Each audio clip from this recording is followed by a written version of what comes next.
ফি সিত্তাতি আইয়াম, আসমান জমিন যা কিছু সব সৃষ্টি করেছেন মাত্র 6 দিনে।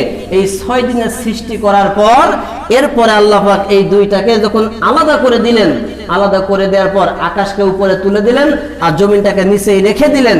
এইবার এই জমিনে মানুষ বসবাস করবে কিভাবে, সেই পরিকল্পনা আল্লাহ গ্রহণ করতেছেন পৃথিবীটাকে সাজানোর জন্য। এই পৃথিবীটাকে ডেকোরেশন করলেন, সাজালেন ফি আরবাআতি আইয়াম।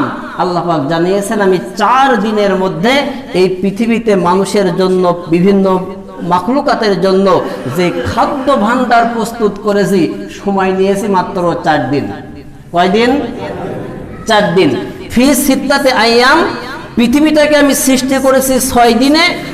একসঙ্গে বলা হয়েছে এই 6 দিনের মধ্যে প্রথম 2 দিনে আসমান এবং জমিন একসঙ্গে সৃষ্টি করা হয়েছে, বাকি যে